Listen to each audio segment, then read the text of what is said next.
I grew up in North Carolina in the 1950s and early 1960s, and things were a little different then.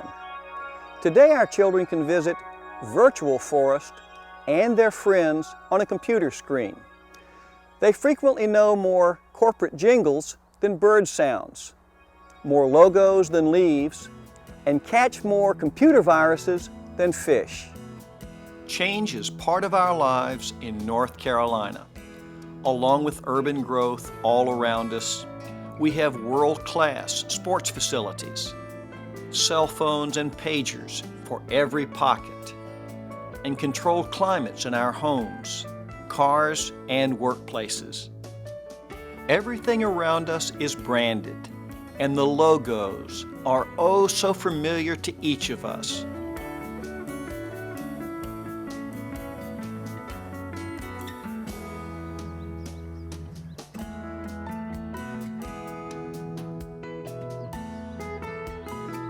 In a region with one of the greatest diversities of plants and animals on the planet Earth, could it be that our children can now identify 100 logos for every leaf? Is this a change with which we should be concerned? And is it symptomatic of a disconnect with the natural world? In recent years, several authors have sounded the alarm about the quickening withdrawal by our children from the natural world. No voice has been clearer than that of Richard Louv in his book, Last Child in the Woods. To examine the state of childhood and our connection with nature in North Carolina, I consulted 3 trusted friends. First, Liz Baird, Director of School Programs for the North Carolina Museum of Natural Sciences.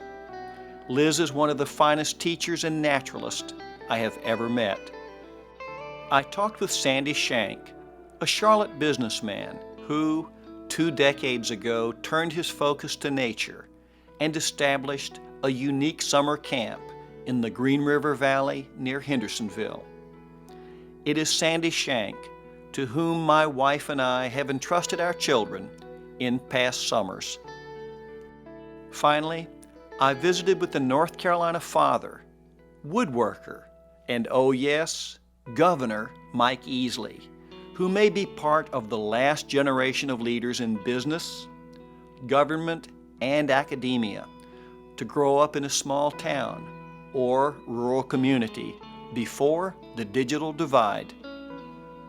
To find out if exposure to nature really was markedly different for this earlier generation, I asked Liz Baird and Governor Easley to describe their early years and time outdoors. When I think about nature nurturing creativity, I have to reflect back on my own childhood, and given the challenges of building a dam in a stream or figuring out how to get someplace we probably weren't supposed to go, we'd always come up with a creative solution to getting there. And when you're out in the woods or out in nature, you're using all of your senses. You're listening to the sounds, you're smelling the air, you can feel the change in temperature as you get down to the stream. And these are all things you don't get if you're just interacting with a computer screen. So when I think of those skills that we want people to have, like creativity, it's a great thing to be outside and to be exploring and wondering and asking questions and coming up with solutions on your own. I don't know exactly why we're afraid of being outside or afraid of what's out there. Some of it, I think, is because we've gotten so comfortable inside. When you can sit inside with the air conditioning and with the comforts of home at your fingertips, you don't have to spend as much time outside, and therefore you're not willing to go out. I love to think about sitting on a porch on a cool summer's evening, waiting for it to cool down enough to go to sleep long before there was air conditioning. And that transition from being comfortable in the outdoors to being more comfortable indoors, I think has led to some of our tendency to stay inside. Governor Easley had similar memories. Yeah, well, you know, when I was growing up, all of the activity was outside. You didn't do much inside but sleep at night and have your meals. After that, there were just too many people in smaller houses, and so you got outside to get any privacy, and there was nothing to draw you inside. no air conditioning, you didn't have TV. You might have one TV in a house with a couple of channels. One of them might be clear one day, one might be clear the next day.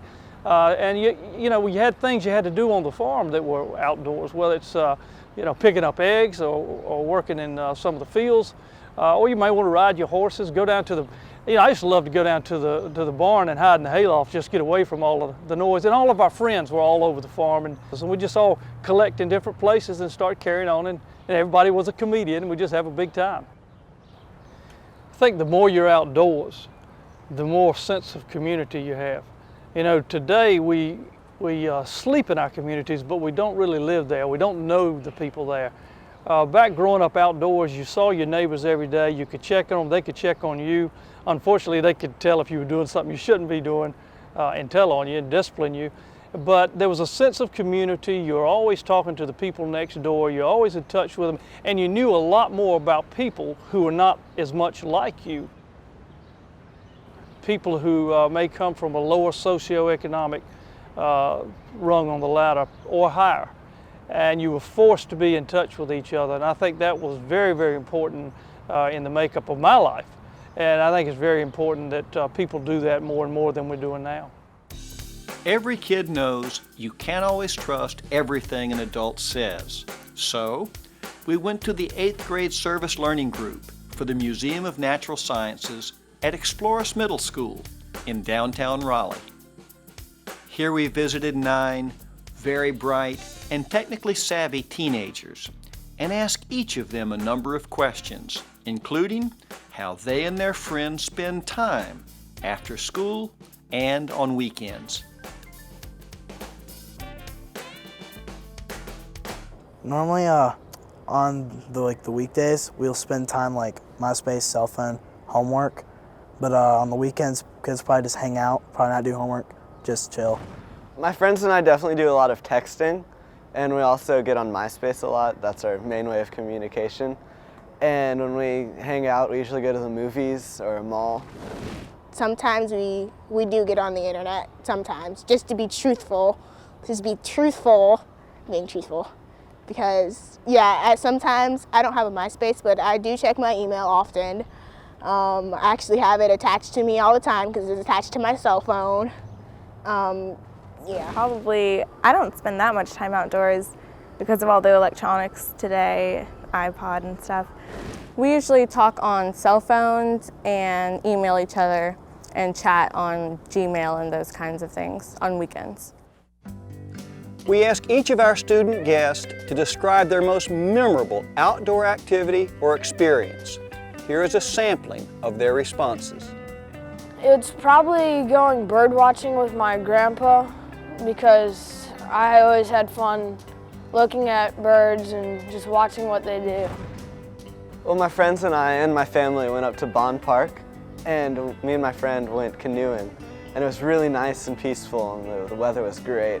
It was nice and calm, and we just sat out in the middle of the lake in a canoe. I backpacked in the Smoky Mountains, and that was really fun. I went for a week and slept in tents, and we backpacked for maybe like 5 miles a day. For school, we went on a canoe trip, and it was about 10.7 miles down the Neuse, and that was really fun, memorable to me. I remember when I was maybe 3, 4, I was traveling up to Boone, and it was during the fall. So the trees were in full color. I mean, there were so many that were red, orange, yellow. There's still a few green ones. But I mean, it was just, because it's very hilly up there. So every time we got to the crest of a hill, you could just see for miles, and it was so beautiful. Because all the different colors of the trees, it just was amazing. Based on their experiences, I asked Governor Easley and Liz Baird about the benefits of time outside. I think the most important thing about time outdoors as a youngster is you learn all of the things that you ought to enjoy, not just as a kid, but when you're older. And if you don't learn them when you're young, when you're really in that experimental mindset, getting into things you shouldn't, like catching snakes and salamanders and lizards and and frogs and all of that. If you don't learn about them then, you know, when you turn 50, you're probably not going to go out and catch frogs and snakes, and if you don't learn, you don't know. So you don't appreciate those things when you're older if you don't learn them when you're young. I think that's very critical in somebody's life, not only as a child, but when they're older. People were intended to be outside and enjoy the outdoors. The things that are out, I mean, you can go out and do everything and do nothing at the same time, and you learn so much more than you will just on a computer. There are things to learn on a computer and in the books. That's very, very critical. But there are things that you can't learn except going out, hands-on, touching them and dealing with them, and we have to work harder to pull our kids back outdoors and let them get back in touch with nature. There's something magic about being outside at night, without a flashlight on, just watching the night sky, listening for the night sounds. I remember watching parents wake their children up when the aurora borealis were visible in New Hampshire, and we were waking kids up at 1 o'clock in the morning to go watch the sky. And it's just astounding because it's a totally different experience. You're using totally different senses than just your eyes. And we're accustomed to street lights and flashlights and night lights and bright lights and stadium lights. And to give somebody the gift of going outside at night without a light, it's really special. When I think about being connected to nature, I think about special places that each of us had as children, special places that we would go to and maybe hide if something wasn't right, and a spot in the woods or a place along the stream where we could think and gather our thoughts, and that was really important to us. And some of today's kids aren't making that connection with a special spot. And if you don't have a connection with some place on earth, then why would you really want to share a big patch of land and take care of our natural resources? So I don't want this generation of kids to lose that connection and to lose that sense that we need to preserve our natural resources. And not only are they important for us, they're important for everything, our clean water, our clean air. We need to have some natural resources that have been saved for all of us. Being members of the digital generation, I ask our student panel what they would most like to do outside if given the opportunity. Probably fishing, because that seems like it'd be a lot of fun, and rock climbing too, because I've never done that. Well, I went to camp over the summer and I really want to try fly fishing because that seemed like a lot of fun. And I also like hiking a lot. We also went hiking in camp and it was a lot of fun. I would probably like to be a docent at the Science Museum, and I would probably rock climbing. What I'd really like to do is go white water rafting. That always sounded really fun. And I'd also like to try hang gliding, just because it sounds really fun and it's like you're flying, so. Other than that, I'd really like to start walking on nature trails more, because I have classmates and friends who do that, and they say it's really beautiful, it's really nice. But I mean, I've never done that. I've always sat in my yard in the city, just seeing the few birds that are there. But I've never really seen the forest in winter, the forest in spring or fall. Because of his long experience with campers, especially teenagers, I asked Sandy Shank how kids have changed over the years. There is no doubt that children have changed dramatically in the last 20 years, both physically and mentally. Children today are a lot more fragile. Other camp directors and I get together and we often comment on how children today are less physically able to handle the outdoors. They don't like backpacking as much as they used to. They're physically less capable of hiking to the top of a mountain. They're, in many cases, overweight. There's no question that asthma is epidemic. There's a much larger percentage of our children on medications than there were 20 years ago. And this is not just here. So many camps are complaining of the same type of situation. Children today are more fragile. They're less healthy children. Children today are scared of a lot of things in the woods. There's a stranger danger that we've taught them. When they go in the woods, many children have no ecological literacy. They don't know the names of the plants, the animals, or even what animals to expect in the woods. But we've done a wonderful job of teaching them about global warming and Lyme disease and all these threats that theoretically lurk in the woods. But that's the wrong approach. We need to be teaching them to respect the woods and to love the woods. The woods, I've seen them act as transformational experiences for children. Richard Louv, in his book, The Last Child in the Woods, says that meaningful experience in nature is essential to healthy childhood development. That's true. I know that's true. And yet today, children are taught to fear the woods, and that's not the right direction. I asked several of our student volunteers how many trees and birds they could identify with certainty in a North Carolina forest. Their honest answers tended to reflect the nature-child disconnect that Sandy Shank has observed.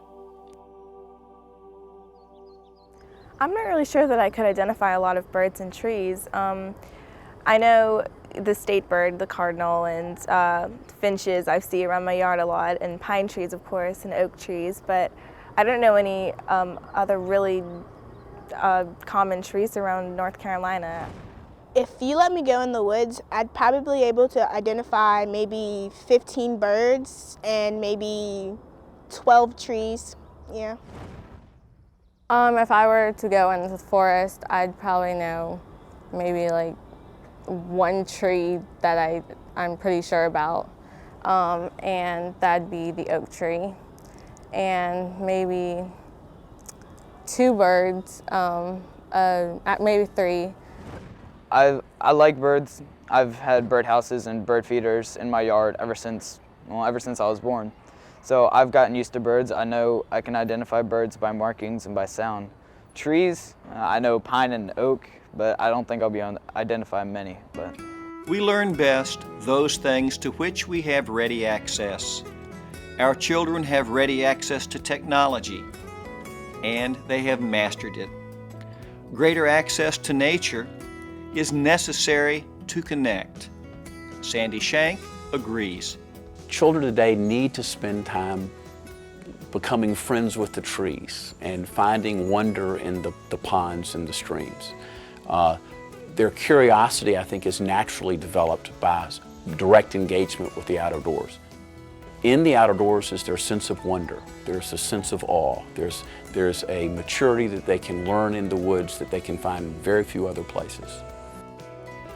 We know that not every child can go to summer camp, but in every corner of North Carolina, there is an outdoor location for every interest. Governor Easley believes that it is the state's obligation to provide such places for the people. People need to have places to go, and they're not buying lots and farms that are large anymore, so they're not holding on and maintaining that. Therefore, the state has to do it. The state has to be involved in that, and people are the state. And I think people want us, as a state, to be a good steward of the land. So it's important for the state to come together, buy, mountains, coast, all of these, Piedmont, wherever, and make sure that we have those in perpetuity. Those are the things I think people expect us to do, and we ought to be doing if we're going to have a decent future, much less a very bright one. I ask my adult friends, parents all, what advice they have for parents, teachers, mentors, and the newest generation of North Carolinians. I feel like it's really important to have an adult, a role model, a grandparent, a parent, a teacher, a caregiver, to take kids outside and let them learn about the outdoors. I was lucky that I had a mom who encouraged me to explore. And even though I'd come home with my pockets full of objects, she'd give me permission to do that and that it was okay. In fact, she created a Wonder Bowl for me that said Liz's Wonder Bowl. And my job was to take these things out of my pockets and put them in the Wonder Bowl. I think partly to keep them out of the washing machine, but also so that we could look at them later.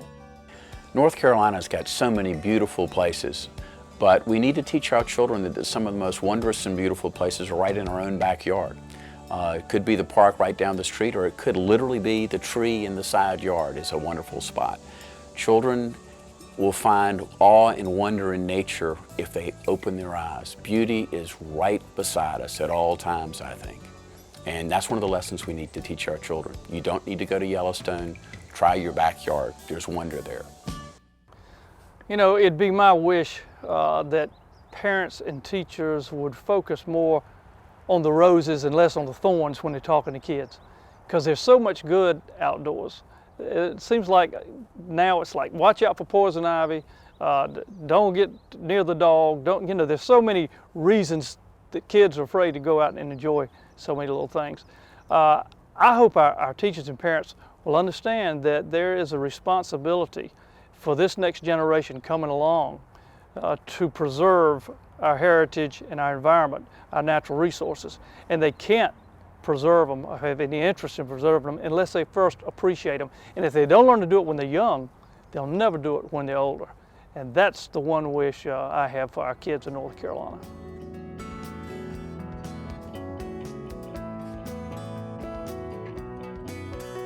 From my own experience, I know that kids hunger for time outdoors, and we need to heed their desires.